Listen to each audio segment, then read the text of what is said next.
My name is Kevin Haldon, and this is the Nerdly Out Loud podcast, and these are the Romford sessions. And as you can see, I am joined by the man, the myth, the legend, Mr. Spencer Hawken of the Romford Festival and the Romford Horror Film Festival. How are you, Mr. Hawken? How are you tonight? I'm very well, thank you very much, my good friend from the north. My good friend, to the north of the wall. Yeah, winter is coming. But what are you going to do? So, well, not today. It's about 21 degrees outside, and I am feeling it in here. But how's it down there? Everything nice and warm for you down there? So hot. It's so hot. You forget how hot it is in the southeast. I mean, it's just unbelievable. It's been restless sleep for the last couple of nights. And then going out first thing in the morning, walking the dog before like going to work and just like coming home drowned in sweat. Yeah, that's attractive, isn't it? Absolutely. So first of all, man, the Romford Horror Festival. Let me just introduce the episode first. This is pretty much a little bit of a catch up with Spencer, because obviously I don't really get a chance to get down there, being that it's 4.5 hours away from me by train, and COVID's everywhere. So I would rather just stay in my little safe cave and do as many interviews as I possibly can. But we will be doing an interview in a little bit. We are just waiting on our guest arriving. I think he's going to be on in about 10-15 minutes. It is Mr. Mark Williams from the documentary VHS Forever, and he's going to be coming on to talk about that. And Spencer had the pleasure of showing the movie at the festival, so I wanted to catch up with him first. How did the festival go, Spencer? It went really, really well. It made me quite emotional. Nice. How well it went. Because a film festival, knowing Romford Film Festival, and like the first year we had a lot of people turn up because it was unknown, and then the second year the people that turned up for the first year that thought actually this probably isn't for me didn't come, so then you're kind of rebuilding a new audience. And then slowly over the course of the year the Romford Film Festival has become what it has become. So of course I expected similar with the Romford Horror Festival. But we, technically speaking, sold out the screen. Nice. I'd say technically speaking, because I mean, anyone that was there will know that there were lots of gaps, but the gaps were social distancing gaps. Yeah. And yeah, we were originally supposed to be in screen 3. We sold out screen 3. Then we moved into screen 4. We sold out screen 4. So then we had to move to screen 2. And if we'd sold 5 more tickets, we would have moved into screen 1. And screen 1 is like the mega screen. I just unbelievable. Such lovely people. I said the other day on Facebook, the nicest people in the world sit in the horror community. Definitely. Because they forgive, they forget, they enjoy, they love. They're brought together by passion. We had a couple of little glitches on a couple of films. Smiling Woman, weirdly glitched and then played again. So it was like it was almost like part of the Ring cycle. So that was interesting. And then Human Traffic played when it wasn't supposed to play. And what was the other thing? Exorcist, we just kept turning the volume out because it was like someone had fallen on the volume control, and it kept getting quieter and quieter, so we kept pumping it up. And then by the time it got to the end of the film, people were literally blasted out at the end by the speaker system. But no, it was good. It was great. And the people loved it. And they enjoyed all the independent films. We introduced them to some stuff like Manos, Hands of Evil, which was literally the talk of the festival. That and Extraneous Matter, which we kind of touched upon last week, which is a great Japanese film about a woman who has a sex squid in her wardrobe. And yes, I kid you not, I did say that correctly. She had a sex squid in her wardrobe. utter nonsense, but great 20-minute short film, and got a really good laugh at the end. Interestingly enough, talking of really good laughs, Parker, the film that I championed last year from the normal film festival, we reshowed that, and that got a really big laugh. There's a bit at the end which you kind of need to see it. And yeah, it got a really good laugh. It got a round of applause instantly. It was great. It was great. We showed some amazing movies, Rookie Baby, The Whooper Returns. We had the VHS Forever, obviously, and Bloodshed. I mean, what an opener for a film festival, Bloodshed. This very, very emotional, kind of spiraling out of control story that you just don't know where it's going, and it's so beautifully cinematic. So that was fantastic. But yeah, everyone had a really nice time, lots of chat. Really, really pleased because Paul Cotgrove, the guy who's behind Horror on Sea, he turned up to support us. Nice. Which was lovely. And there was a lot of people from Horror on Sea. There was a lot of people from Fright Fest. Some people I've known on Facebook for years but never been able to meet. And some people I haven't seen for years. So Dandelions, Jason came with his friend Ed. And I've not seen Jason for probably a decade. So that was really nice to catch up and have those conversations with people. And just a really lovely, lovely time. And of course, I must mention the wonderful Eileen Dietz, who, after we started The Exorcist, was literally everywhere. Every single film we showed, she popped up at some point. And then, of course, she gave the first award, which was for Best Film, which was for Bad Candy, which we spoke about a week ago today.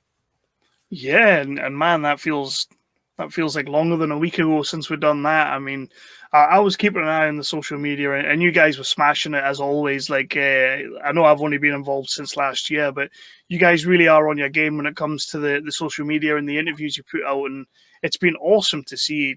I really do wish I could have got down there, and the little award ceremony, I loved that, and I love the fact that you even gave Extraneous Matters the Sex Squid Award. That I know we joked a little bit about it, but what more do you want? Where can you go that has a Best Sex Squid Award? Romford. I'm really gutted that Peter's not here tonight because I was hoping he was going to show us his sex squid. I mean, I don't know what to make of that, but you're right as well, and it is a really, really strong opening year in terms of movies. I was quite blown away by, because obviously you kind of, not that you set the bar low or anything or set the expectations low, but you were like, look, this is our first year. Let's just see what comes through. We're not entirely sure who's going to submit and everything like that. And it was just sort of like, just keep an open mind. But a lot of the stuff that came through, I loved watching. And I just thought, you know what, this is some really, really strong stuff for a nice little horror festival. And they are the best fans. They truly are. And they always have been. Horror is it's a niche of its own, and it's just awesome. So I'm really glad it went well. And I'm really glad the first year was great. One of the funniest moments for me was just everyone's reaction when they came out of that screening of Manos. Like, so many people walking out the door shaking their head. And what amazed me was, like, these are diehard horror fans and they've not seen the film. So to have introduced a diehard horror a list, group of horror film fans to a film they'd not seen before, that was like a particular what's the word I'm looking for? Like, it was an accolade that we achieved. It was great. Just to turn around and say, hey, there's this film, it's like 50 years old and you've not seen it, and now you're talking about it. And I did laugh because I noticed some people who came to the festival added me on Facebook. They were sharing a link of Torgo's theme, and Torgo is the guy in Manos, who is basically the real life version of Mr. Tumnus from The Lion, the Witch, and the Wardrobe. Yeah. And yeah, they were sharing this theme all over the place, so it's great. I mean, it even got people that are saying they're going to like make themselves a copy of the cape for Halloween. That's so cool, man. What more could you ask for your first year? Absolutely. So, in terms of everything you saw when you got to watch, because I'm assuming you watched pretty much all the movies in the screen and everything. What I did a little kind of like my 5 picks on the last episode because I never really got a chance to do it on the first episode. I was keeping it with you guys. What was kind of your best sort of experience seeing on the big screen wise of all these movies? Well, I've got to say, Extraneous Matter. Mm-hmm. I know I've already mentioned it, but you can't. You know, it's just it's a serious film, but it's made with a comedic heart, you know, and then to see that the audience engaged with that and took that on board, that was really good. And obviously Parker, again, to hear the laughter, because, you know, like when you watch Parker, I mean, I don't mean to downplay this film, but, you know, I'm pretty much the only person that was out there like flying the flag for Parker. And you do question whether you are in the wrong and everyone else is in the right. And then to suddenly like to hear that laughter and to think to yourself, actually, do you know what? I shouldn't question myself. I shouldn't put myself in that scenario where I'm questioning whether I've made a right choice. That is a film for horror fans. It's not perfect. The focus issues aren't perfect, but do you know what? The punches, they really, really work, and everyone appreciated it. And I think, yeah, that was a good hit. I don't want to give any spoilers, but anybody watching this, if you want to come back for more episodes, which we certainly hope you do, we will be talking to the people that made Parker very soon. I've not told Spencer this yet, but it's organized. We will be talking about Parker, and the way I got across that was I told him that it was a very big topic of debate during discussions on the panel.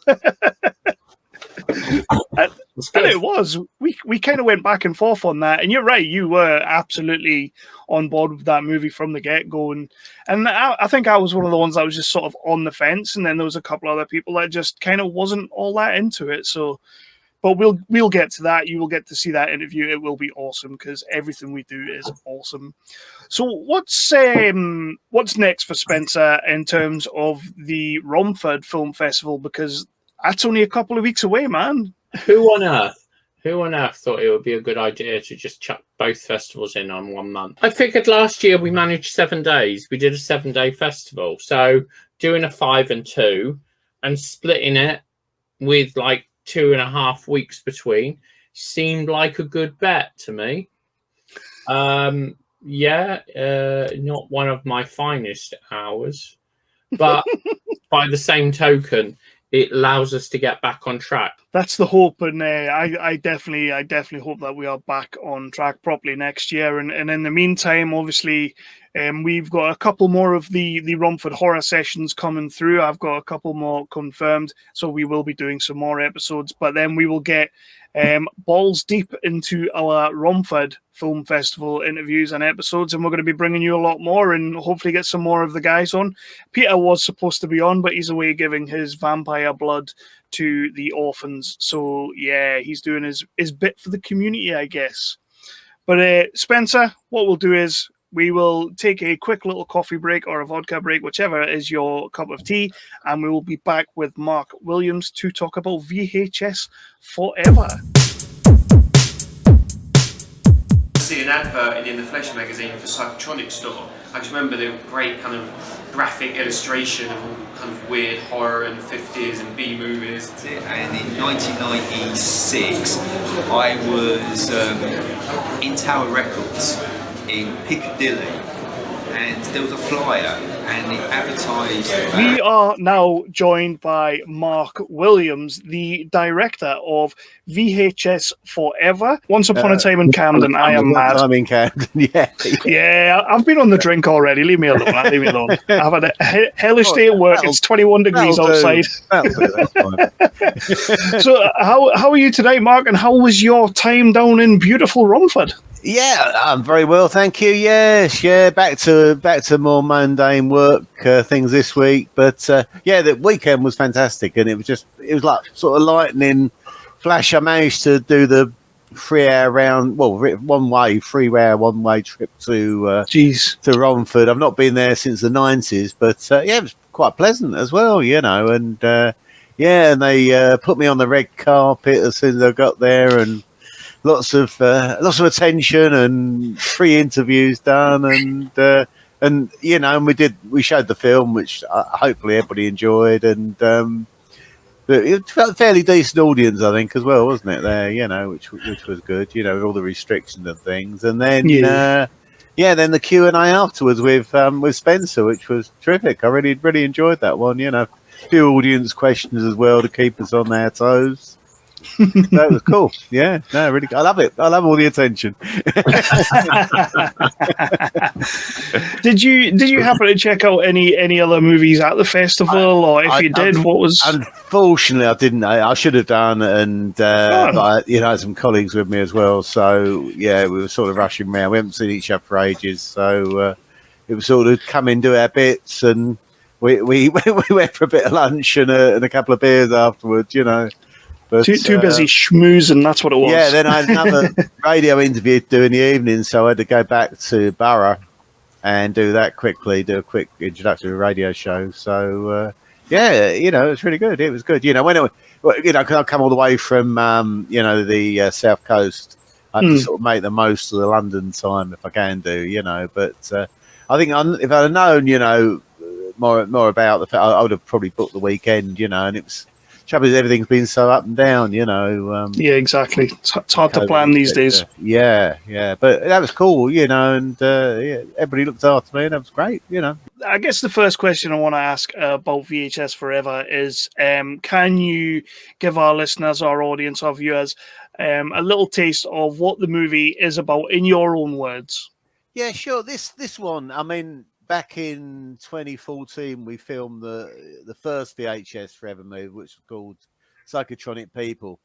We sort of started off, we want to tell the story about the infamous Psychotronic store in Camden Town, which virtually it's sort of a underground type establishment there, right by Camden Market, or near the tube station, and and it's all about the shop and its customers, and and about some of the celebrities that visited as well.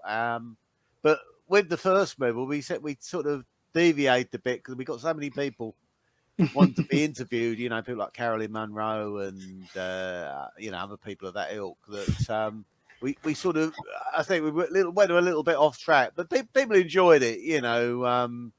But the second film, VHS Forever, Once Upon a Time in Camden, we're more on track this one. We're telling the story using the customers who we call the psychotronic punters.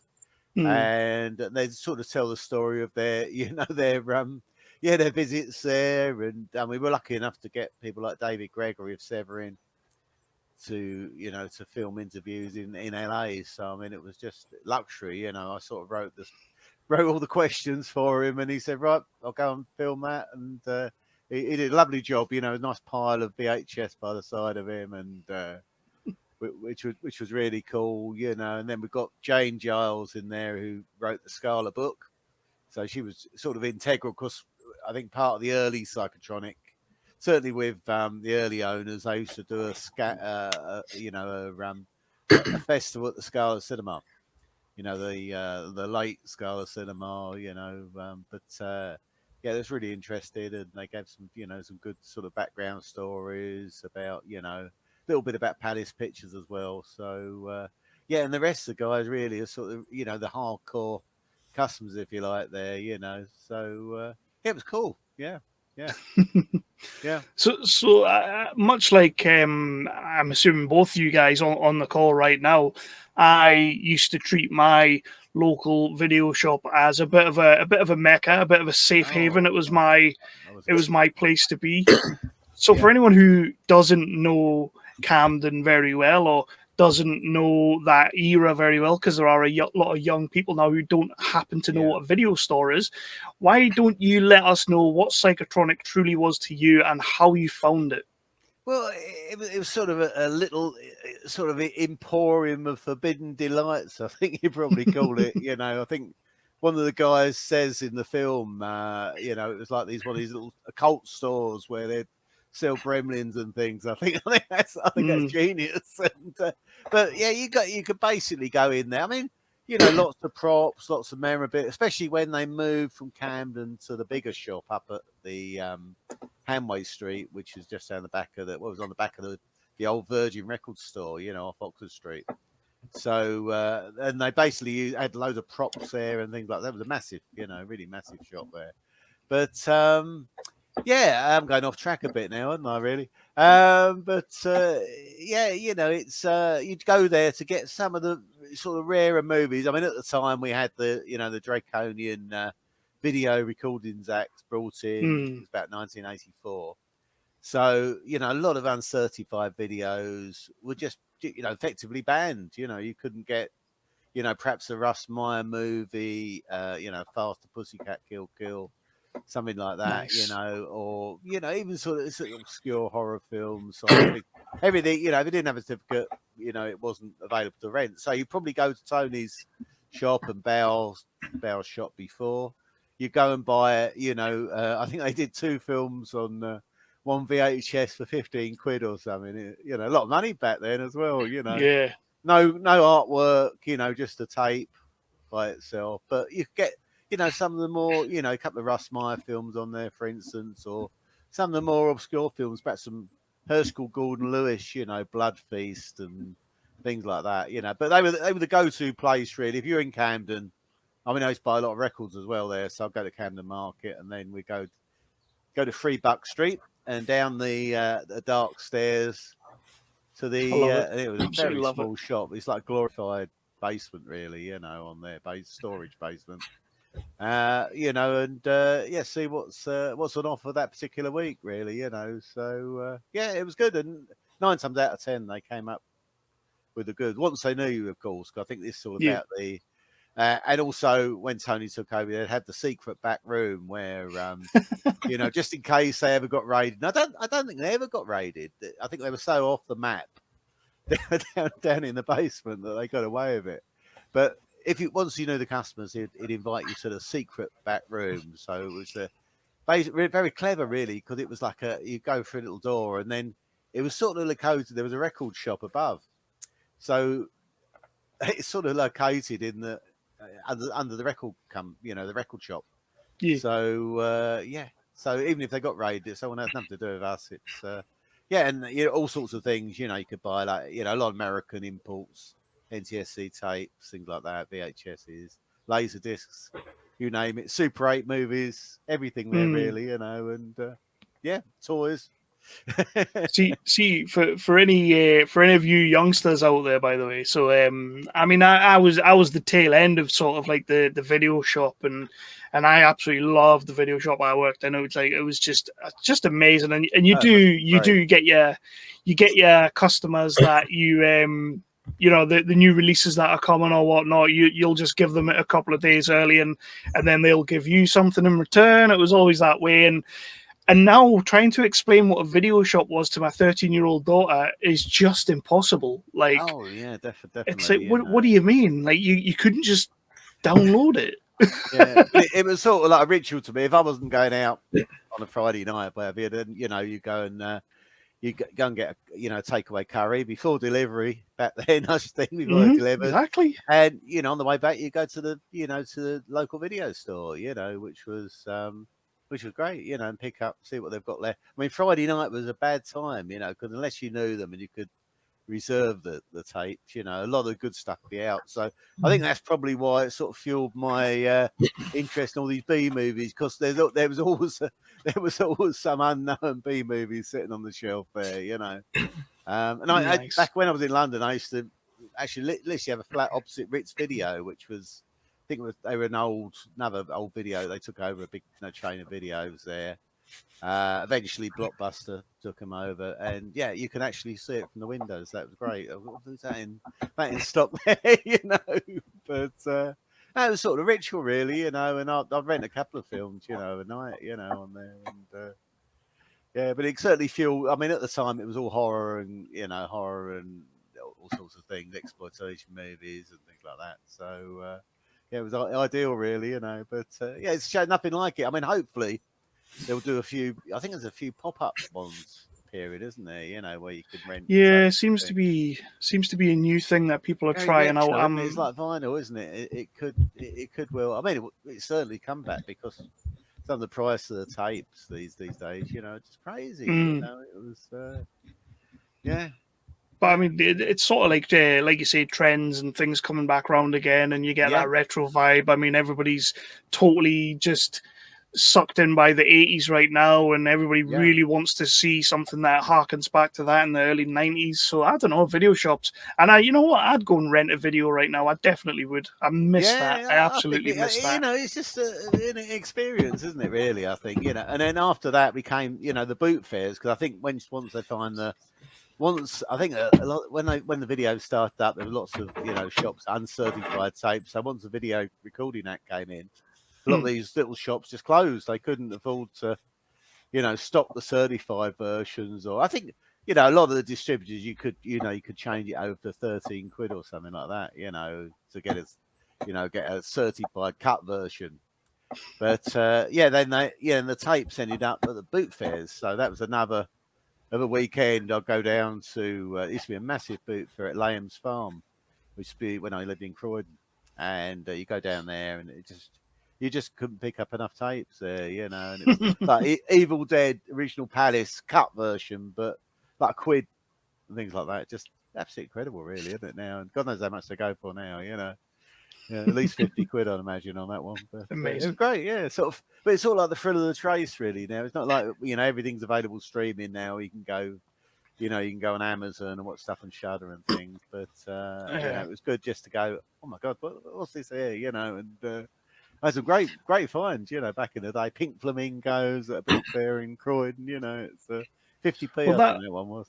That was going to be my next question. I was going to kind of get around to that. Is when you found this Psychotronic store and the store in Camden, and your new people, shall we say, what was the first thing that you remember getting from there? And I suppose next question after that would be, like, what is the best hidden gem that you found there? Yeah, oh dear, that's a really tough question, isn't it? It is. That's why I asked it.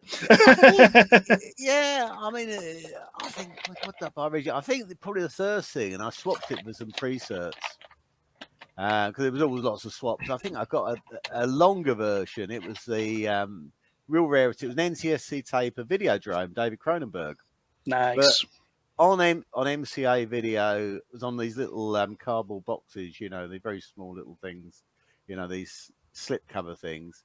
But it was a longer version. It was, you know, very heavily cut. I think it was very heavily censored originally over here on videotape, not for the cinema. But yeah, and then, you know, they did an even longer version, probably silly, you know, only a few seconds or a couple of minutes. But they did an even longer version for the unrated version for the US video market, you know, I think probably sell through or something like that, you know.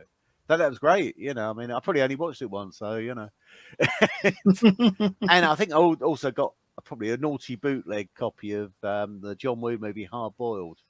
That got censored by a few seconds, and somewhere somebody got hold of a time code, so there was a naughty sort of time code copy going down, doing the rounds there, you know. But yeah, it was great, you know. Just had that movie uncut, and probably the quality wasn't fantastic or anything like that, but it's still nice, you know. Then you show your friends, you know, at the weekend, you know. It's yeah. Yeah, and a few laser discs. I think I got them from there as well. So Bruce Lee and things like Awesome. that, which were quite expensive. We pay about 40 quid or something like that each, you know. But that was the sort of going rate, really, you know, with that type of thing.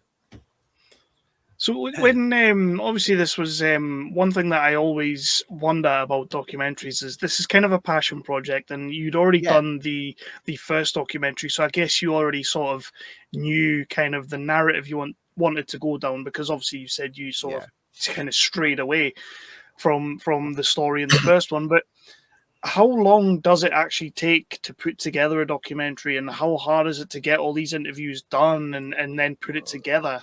This, I think, you know, the first film, I think we made all the mistakes in the first one. I think it took about 9 months to shoot, something like that. You know, it was there was so many interviews, and we had too many interviews, I think, at one stage. So, but with this one, I think I knew. Oh yeah, we want to get such and such here, and I think I knew in my mind, you know, what I wanted with this one. And we actually shot it. I mean, it's crazy. I mean, David Gregory shot his bit in LA. We were very lucky there, professionally filmed and lighting and things. And then I went down to the, I think the first day I went down to the Camden Electric Ballroom, which is fantastic. You know, real sort of good atmosphere there. I don't know if you've been there at all. But so many bands have played. Every band has played there, so it was great. And you know, and they sort of Paul Brown, the guy who runs the film fairs, he just said, gave me sort of, you know, come down, bring the camera, find a little corner, and set the camera up. So I went down there on the 8th of September 2018. It's crazy. I thought I'd actually shot the movie in 2019, but it's been so long with lockdown and everything else, you know. Yes, I went in there, just did a whole day's filming, and then I came back on December the 8th, funnily enough, of that year, 2018, and did some more pickup filming really on there, you know. And in between, I interviewed Ricky Baker over in Stratford in London, and that was, I think, it was on the 20th of October of 2018. So you know, and that was more or less it really, you know. It was, we've got one, you know, we kept moving people about to give it a more sort of production value, really, because nobody wants to see the same backdrops. I mean, they're very, I mean, you know, the fans are very interested in, you know, especially when we filmed at somebody's home, you know, in Mark Morris's video collection in the first film. They're very interested in, you know, behind the tapes. They can say, oh, he's got that, you know, there, or, you know, the backdrop's quite important. But we had a couple of standees, I think, for the Camden show, you know, so just keep moving people about and things, you know, some double interviews as well we did on there. But yeah. That was it worked out really well. So it was very easy. And then, you know, we spent probably another must be a few months on editing, I think, you know, almost 2 or 3 months, I think, you know. Picked it up in January of 2019, and then we had the first show in September of 2019 up in the West End. So we're very lucky, you know, to do that via Merlin Roberts and his Worldwide Weird as well, you know. So yeah, it was good, you know, plenty of opportunities. It's nice that people, you know, want to come and support this type of film. And this one was very experimental because we shot it on a couple of old iPhones. So it was very, you know, if it didn't work, that's fine, you know. But, you know, I wanted that sort of rough and readiness and the sort of sense of urgency we had with the first film as well, you know. But every time I see it, I think, oh no, I've got to edit that bit or do a little bit more, or you know, add an insert or two, you know. It kind of shines through the grunge of the time, doesn't it? As well, it gives it that. Yeah. I mean, going back to the first film as well, we tried. I mean, the whole plan was to film the whole thing on VHS, and we had two elderly cameras, which we did. I think we did a bit of filming initially with Tony M. Clark of Psychotronic, and then they both developed the same fault. So that was the end of that, you know. So it was a mad panic then to do it, you know. So we had some stuff on VHS, and you know, the rest was sort of digitally done really on there. So a bit of a mixture really on there, but best laid plans and all that, you know.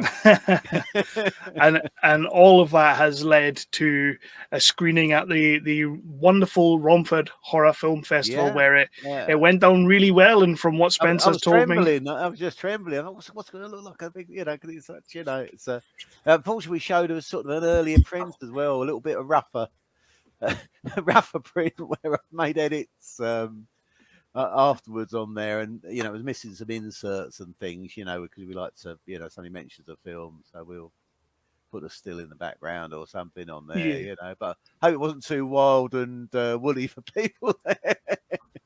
But they didn't chase me out of Romford. I thought I'd be chased out of Romford, you know, or something.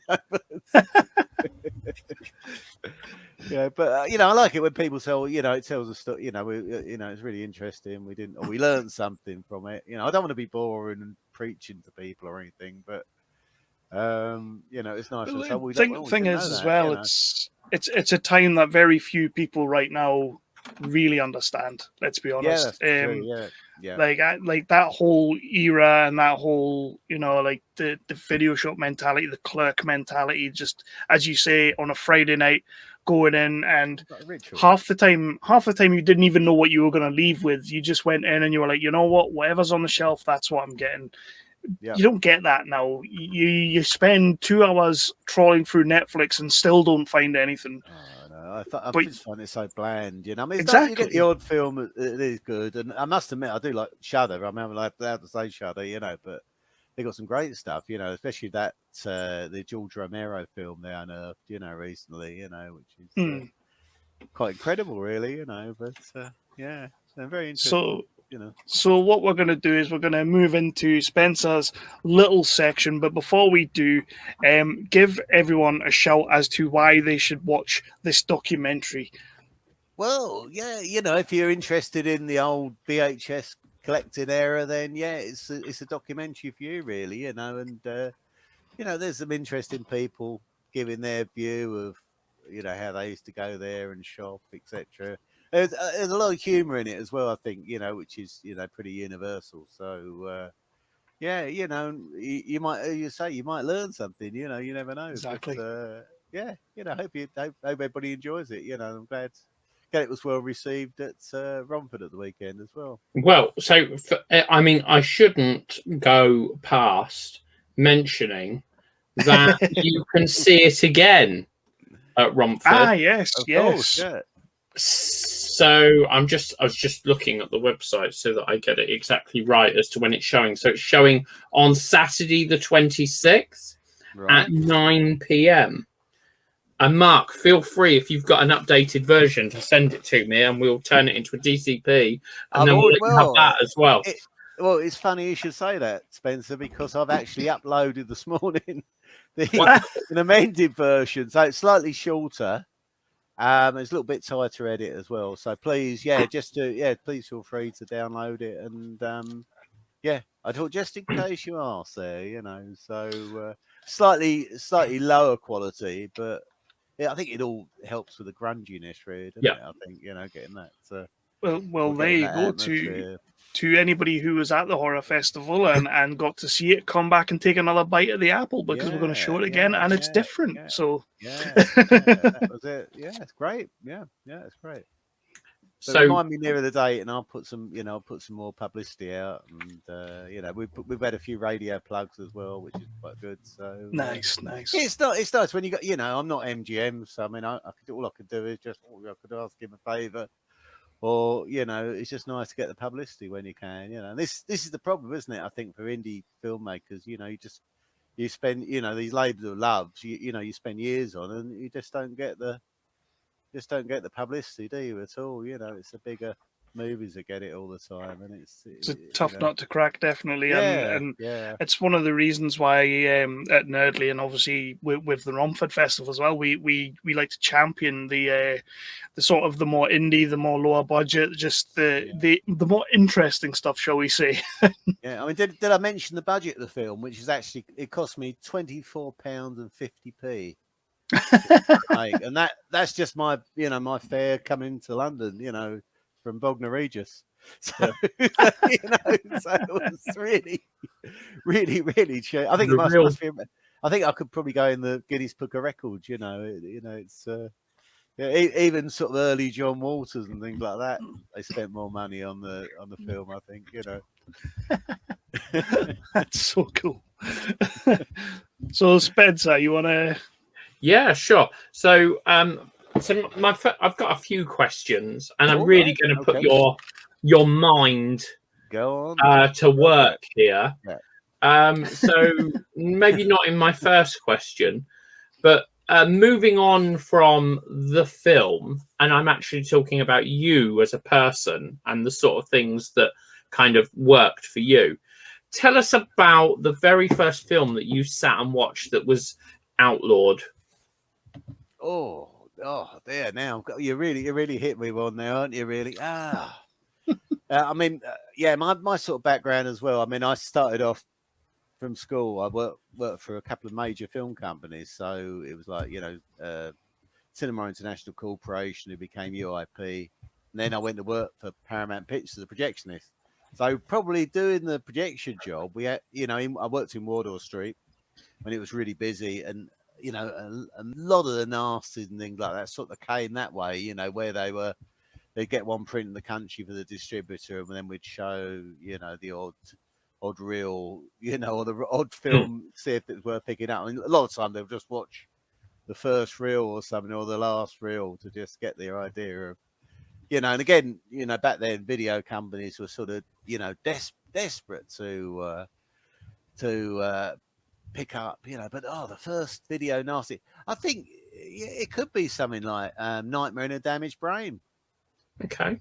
Which again, you know, because I sort of had friends who knew the David Hamilton Grant, a notorious producer who released it, and it was sort of crafty in a way, because he said, "Oh, it's a new film from Scavellini, with nobody ever heard of Scavellini, so it sounded like this great art film." But they did a great preview up at the cinema in Oxford Street one Saturday night. So it was like midnight show. I was lucky enough to get free tickets as well. That was really cool. So we sat down, and I probably watched it was like the British Board of Film Censor approved version. And they were quite lenient with it. I was quite surprised. You know, a lot of the gore was in there. You know, some of the more extreme stuff was taken out. And then a couple of weeks later, it turned up on as a video nasty there. You know, in a longer print. And of course, I think the story goes that he got pinched for that, and I think he did 6 months inside as well. Just releasing this couple of little more shots of I think it was some of the gruesome axe murders in it or something. You know, on there. You know. But that was one of the first, probably an Evil Dead as well, you know, which I saw at the cinema originally. Then it, you know, it was cut very, very heavily cut by the British Board of Film Censors, and then, you know, I think it got a simultaneously video release, so you could I actually worked in Wardour Street, so go into Oxford Street, cross the road, go to the Virgin Megastore, and Palace Pictures had a little outlet shop there, so you could pick up an original 30 quid, you know, brand new of Evil Dead, you know, albeit the cut version, you know, on there. But yeah, it was good, you know, a little trip down memory lane there, really, you know. And then I think I had to see the rest of NAS, and you know, I probably regret that now. They're not very good, are they? Yeah. When it comes to, okay, I'll rework. I'm going to change that slightly. So, okay, we've had the video nasties come along. They've been outlawed. After that moment in time, what was the first video nasty that you got into your house? Oh, again, probably Nightmare in the Damaged Brain. I think, you know, somebody had a copy.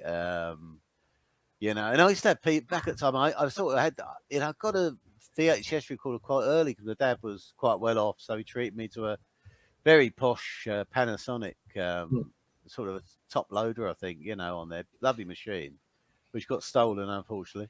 But yeah, I had a few years, you know, using that, which was great. And yeah, you know, and I probably got a few, probably Nightmare in the Damaged Brain, something like that. You know, was one of the first ones. Then the other ones sort of followed, you know, from boot fairs and things. Okay. I have this, and kind of where I was thinking on this was, I have this very, very vivid memory of 14-year-old Spencer heading off to the video shop to rent Empire Strikes Back and leaving with my own original VHS of The Exorcist. Oh my gosh, that was taking rare. it home. So basically, the guy that ran the video shop was just offloading these videos. So because bargain bins, didn't you, in the corner? yeah, those, you know, they'd had the visit, and it was like, we need to get rid of this stuff quick. I paid £10 for it, and I came home with it under my arm.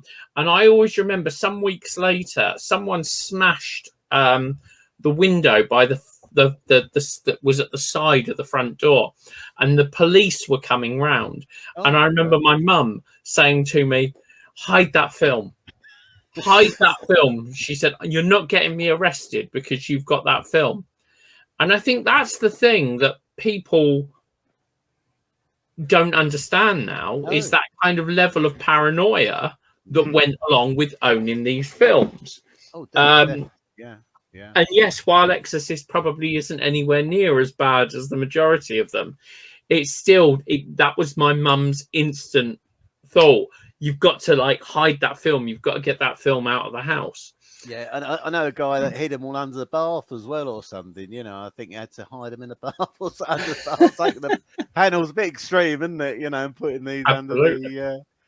But yeah, you know, there was this, you know, draconian times, a bit of a cliche, I think, you know, the word draconian. But yeah, that was that. You know, you could get you could get easily pinched, I think, you know, for.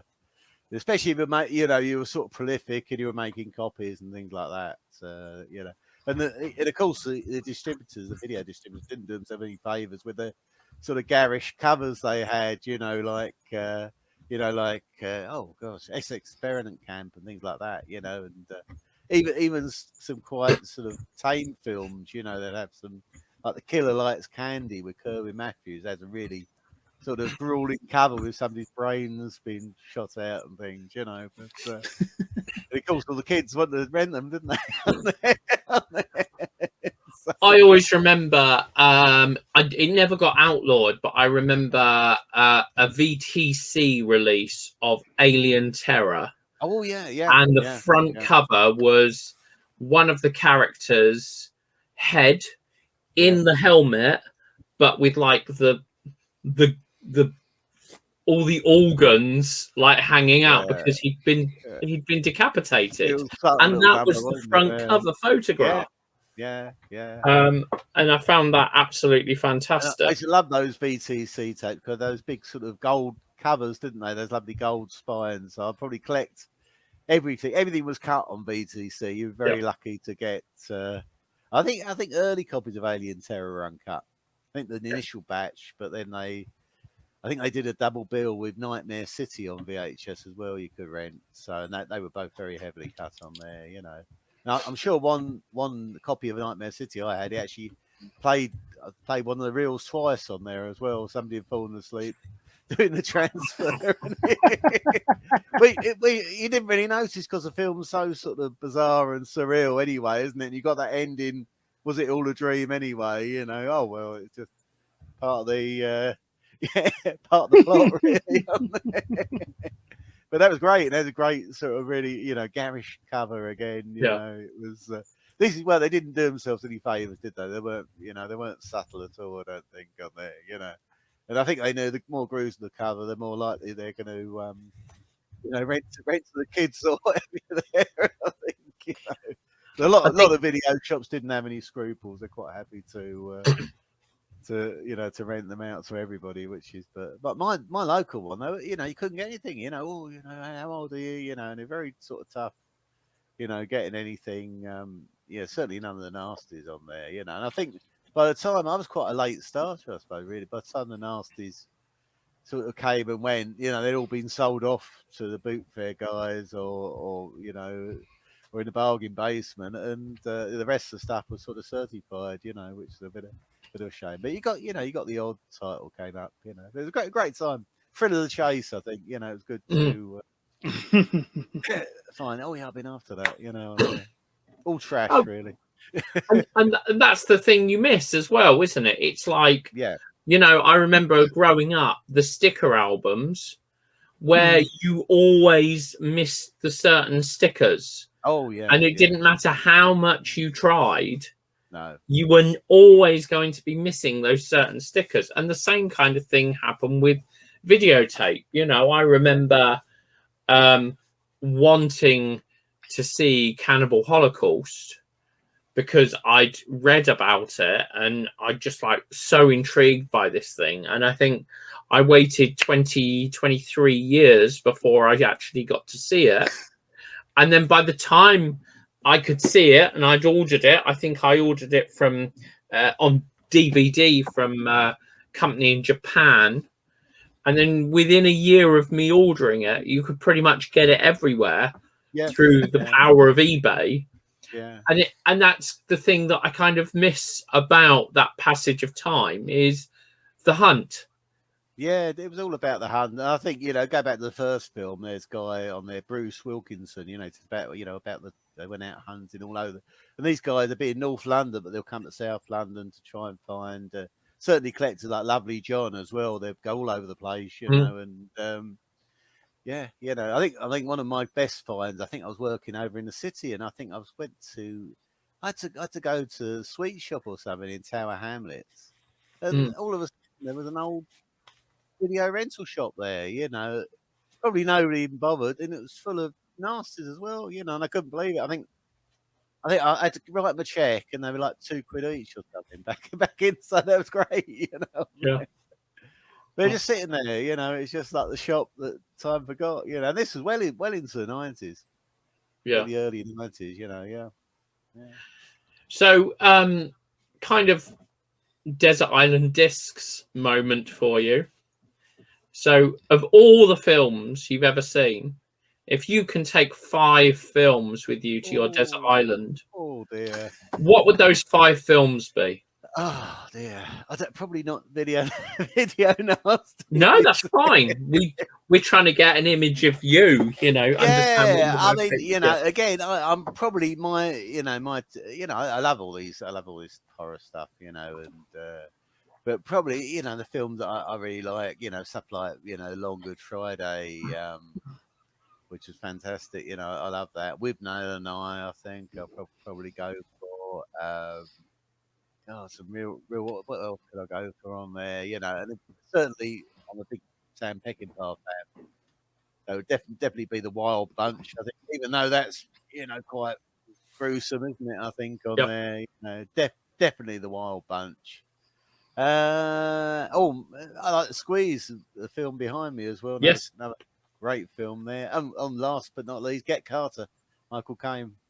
So going off topic a bit. Really. Yeah, no, it's good. It's good. See the nasties, back on the boat. Or I mean, I go back every year. I'll probably have a show, and.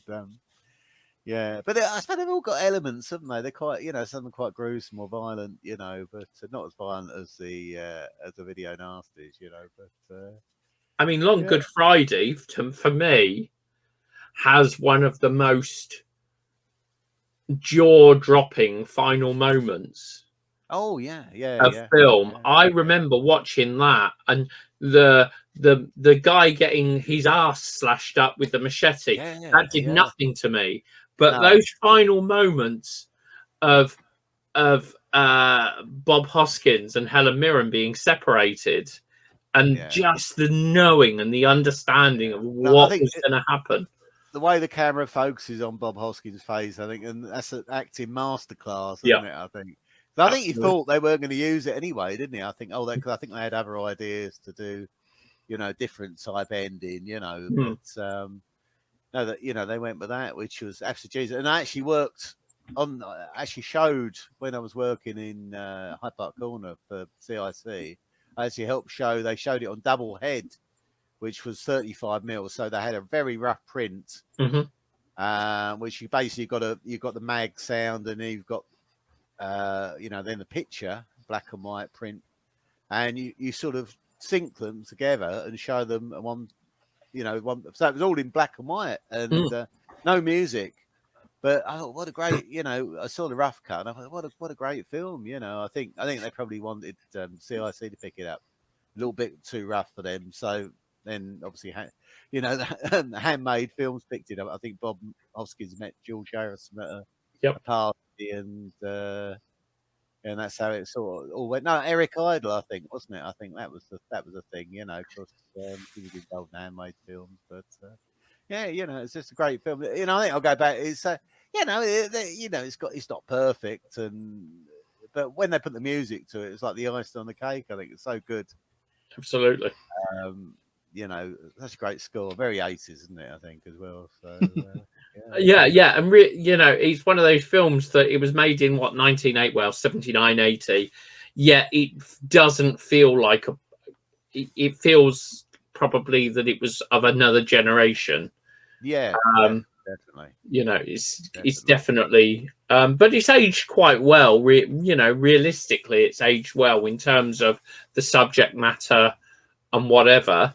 It still feels kind of fresh and still has the ability to menace. I showed some people the film at a film show some probably 6-7 years ago, and they were absolutely mortified. None of them had seen it before, and absolutely like on the edge of their seats. So still a powerful film. Definitely. I remember taking my dad. He never went to the cinema, to see it one evening when it was in Croydon, and he loved it. He sat down and he thought it was absolutely brilliant. But I mean, it's just a tour de force, isn't it? I think Bob Hoskins and Helen Mirren and and it's just fantastic, and all the supporting guys as well. It's so well done, really, isn't it? Absolutely. And Get Carter, perfect double bill, I think. With another Sam Peckinpah or double bill or something, But obviously the Sly Stallone version of Get Carter, though. Oh, I watched it once, and I think that was a time when you could buy, you could cheaply import DVDs, and I then made the mistake of ordering that from the States. So dreadful, wasn't it? Really, isn't it? Michael Caine had a cameo. Why would he do it? Money. Well, same reason he made Jaws Revenge, wasn't it? Yeah, the patio.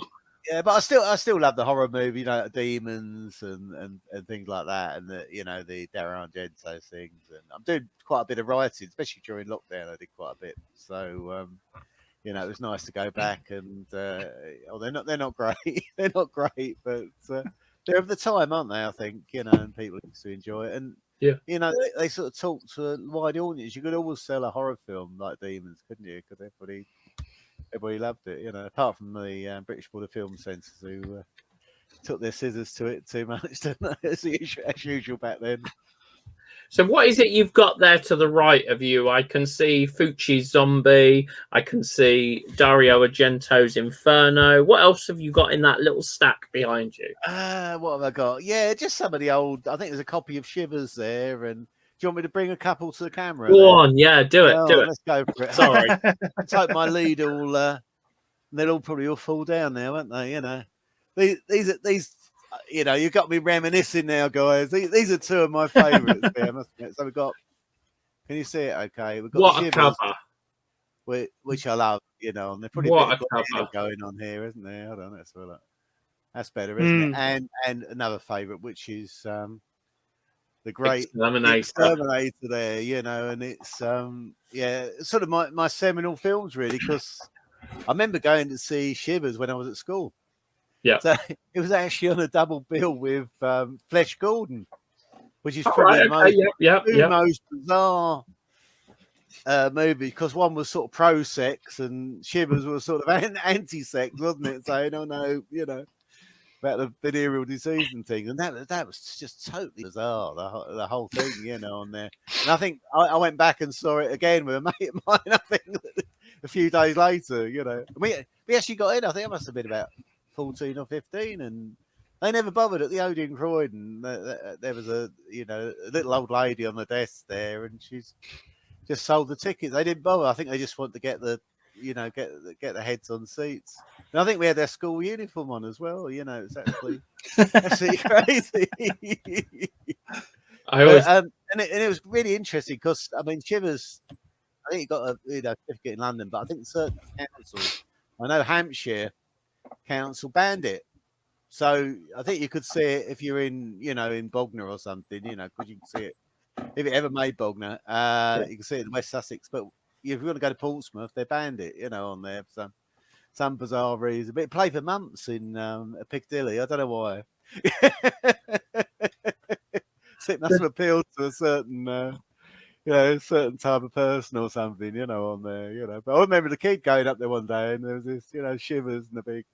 And I remember seeing one of the review programs. A guy called David Castile did the reviews there, and it was quite good, and they had little clips and things like that, But I think it was 1 week, Death Race 2000, and then Shivers was out the following week, I always love the setup of Shivers because they sell you this beautiful dream, and you're like, yeah, I want to go there. That I would want to live there. This is exactly where I want to be. And then they just absolutely destroy your dreams. Genius. I mean, it wasn't his first film, was it? Because he did a couple of, shorts. That way, a shortish film, didn't he? Crimes of the Future, and because they're remaking now, aren't they? I think, and Stereo, very experimental films. But, I mean, you see that. He just said that guy's talented, isn't he? And they hated it. The Canadian Film Board wanted to withdraw all the funding. I mean, it made a fortune in the States. I think Roger Corman picked it out. And it was called "They Came From Within." Yes, and then in Canada it did. Opened in Canada and just amazing business. Frisons, which I always love that title. Frisons, which is Shivers in French, of course. There, yeah, great. And they want to actually withdraw. You're wasting our time. This guy's got no talent here. It's. I think we were going to call it Blood Orgy of the Blood, or Orgy of the Blood Parasites, or something. I think it's going to call it. Yeah. Genius. It's a brilliantly made film. I mean, it's shocking, isn't it? You're, oh my god, and those allusions at the end to Night of the Living Dead. Yeah. Just genius. I think because fantastic. You would never get away with it these days, would you? I think. God, no. All a bit cheesy now, isn't it?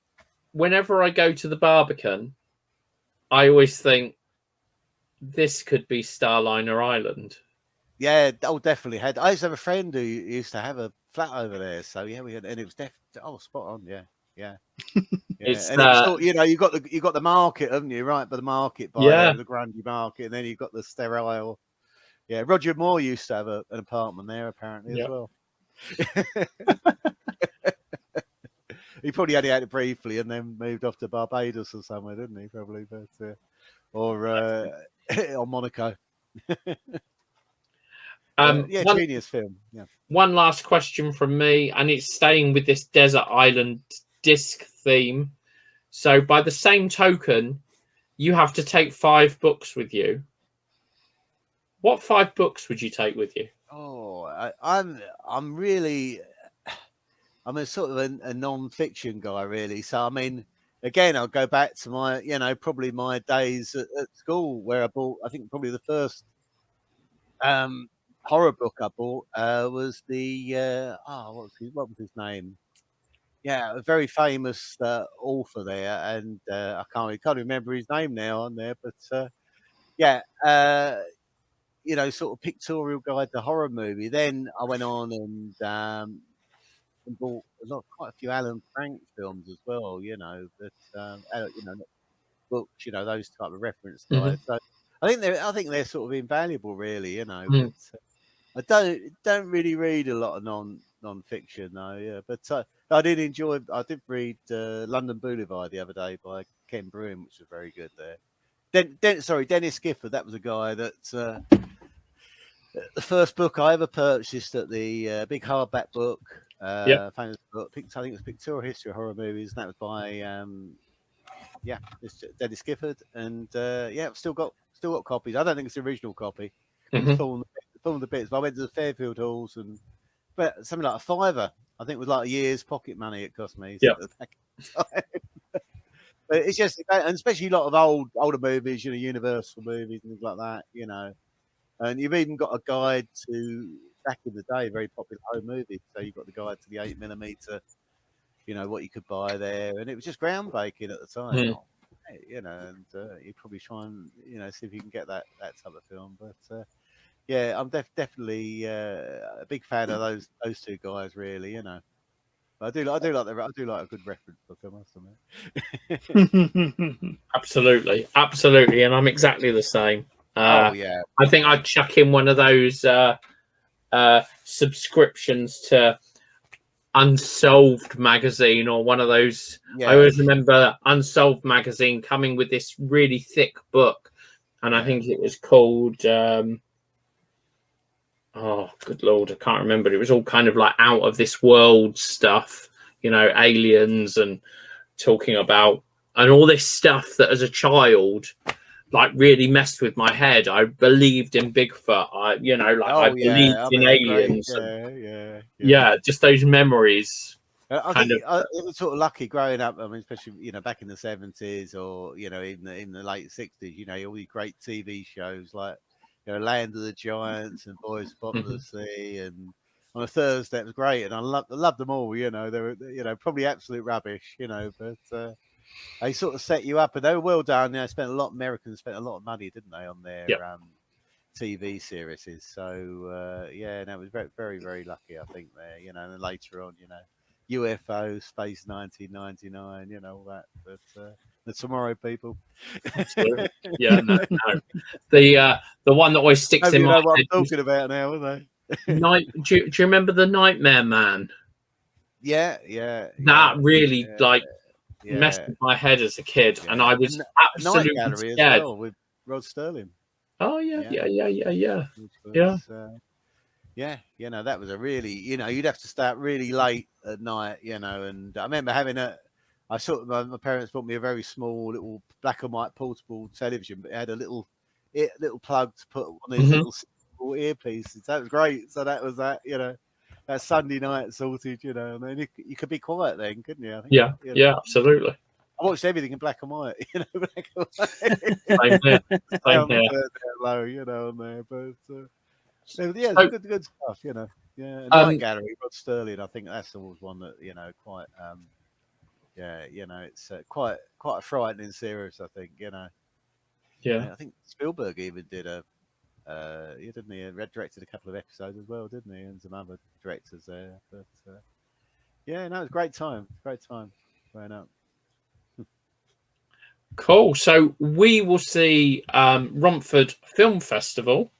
We'll see VHS Forever on Saturday the 26th, and I think I said 9 p.m. Yeah. So that's great. And obviously, back to you, Kevin. You're the host. I was just waffling on too long there. No, I was just enjoying having a wee listen. I was having a wee listen there. And on the subject of books, I have to give a shout out. You're talking about books about certain periods and whatnot. There is a fantastic book that you can get on the Kindle app on Amazon called Videosyncratic, a book about life in video shops. Absolutely phenomenal book. I'll seek that out then, so good. It's literally just like anybody who worked in a video shop would have seen most of these customers, would have had most of these tales to tell. It's such a good book, so well written. So you should definitely check that out. I'll seek that out. No, I'm also writing a book myself about it. It's called the VHS Forever Guide to Video Nasties. So I'm working on that. Nice. I'm probably about 30% done. Sort of another lockdown project. Let's see what I can do. But I'm trying to give it a little bit a different spin on things, really, but we'll go through all the 39 nasties plus all the other the other type of movies, so it should be quite interesting. But on that, on you go, Spence. I was just going to say, and am I right in thinking very quickly, just to give you the opportunity to plug the first one, Psychotronic People, has got a release, hasn't it? It has. We were very lucky to nice. Vipco. You remember Vipco, the old incarnation? They had a great sort of catalogue of stuff, zombie flesh eaters, etc.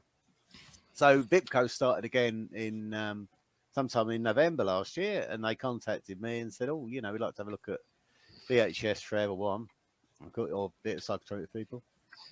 And they picked it up for release, so it was good. So it meant eventually we got a Blu-ray release, and we got a official proper DVD, not a DVD-R, proper DVD-R, and we also got the film certified by the British Film Censors. So I was very I was very heartened that we got an uncut 18 certificate, which was great. I think they'd give me a 15. I'd have been really insulted, I think. But nobody wants a 15. It's like no, that's what I mean. It's just on the fence, isn't it? It's like a badge of honour, Yeah, Yeah, absolutely. so really lucky. So again, it's opened up the market.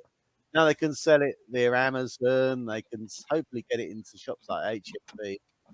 The branches that are remaining, and get the film out to a wider audience, So it's good, it's and we got the great artwork, done by a friend of mine as well. So called Ian Foxham. So it was really cool, and you can get a copy. I believe you go to the Vipco website.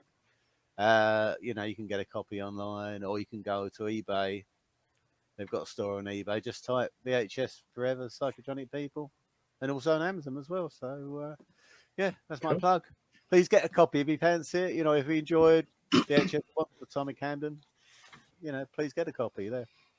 And there you go. You've got absolutely no reason not to, guys. So No. if you're listening, or if you're watching, or however you are taking this interview in, go and check it out, because you should. And on that, we are going to wrap this up, Mark. Thank you very much for coming on. This has been awesome. Thank you, guys. I thoroughly enjoyed the conversations that we had in the selection process when we came across VHS Forever. We had some great conversation about this. So it's great to finally get to speak to you, and it's great that it went well at the fest. And just I'll let you wrap out. Just tell people. Well, I don't know. I'm just going to let you wrap out. Well, Spencer says, please come and I'm delighted it's showing again. At the actual Romford Film Festival. So it was on the 29th of September. 26th. Because Saturday the 26th of of June. 26th of June. So where do I get September from? 2 weeks and 2 days. Yeah, so September, was it probably September, because that's when a normal person would hold the second festival. But no, Spencer was like, let's do it in 2.5 weeks. Yeah, no, please, if you enjoyed the film at the Romford Horrific Festival, please come along and see it again. That's great, but and we should be showing a slightly improved version, I think, slightly trimmed, with more inserts and things. So Awesome. And thank you very much, guys, for the support. Much appreciated, especially with Nerdly, because I think you've given us a couple of good reviews. Way back in 2015, I think. You saw nice, which was great. Yeah, but we are very good at Nerdly. We're nice to people. Yeah, it's nice when you see your name on a poster as well, isn't it? Oh, Nerdly, got a quote on there as well. So nice, nice. Yeah, no. Thank you for your support. I mean, it really appreciate it. That's great. I hope I haven't waffled on too much tonight. Anyway. No, not at all. It's been awesome. And with that, guys, we will wrap out this show, and we will say goodbye to Mark, and then Spencer and I will quickly wrap out. But thank you again for coming on, Mark. This has been absolutely brilliant, and we'll just say goodbye there. Cheers. Ta-da. Have a good evening. Take care. Cheers. Right. There we go. Cool. So I guess that's it, Spencer. That's another episode of the Romford's. You can tell I've had a cider. That is another episode of the Romford sessions. This has been awesome, Mark, for VHS Forever. It was a nice little trip down memory lane in the old video stores. I miss the days of the video store, I have to say. It's I hated when mine closed. I hated it. Yeah. So we will be back because I've been lining up quite a few more of the Romford horror, and then we will be smashing into the Romford Main Festival, and we've got some great ones. I've already got a doozy of a first interview from that festival that I've not told the guys about yet. Yeah, I think I've done a good one here. But Spencer, let people know about the festival coming at the end of the month. I know we've already spoken about it, and then we'll wrap out there. So the Romford Film Festival, 24th to the 28th of June, 5 days, £30 or £10 a day or £4 a session. We're not just a film festival, we're a nice community of people. Get a lot of people that come in, year out. So if you're in the mood to come to Romford in the sweltering heat and spend 5 days in a darkened room, please do, and become part of our slightly weird dysfunctional family. Obviously the Romford Film Festival isn't, it's horror forms a small part of it. We have every other genre. We've got some amazing documentaries, some great comedies, and a real killer opening night with I'm an Electric Lampshade and Rom Boys. So Rom Boys, I mean, amazing documentary and amazing docudrama. And with that, we will wrap out and say, come back for the next episode. Please do not forget to hit that like and subscribe down at the bottom. And the little bell beside it, you'll get a notification every time we drop an episode. This has been awesome. I've really enjoyed doing this again, and there is more incoming. So I'll just say goodbye.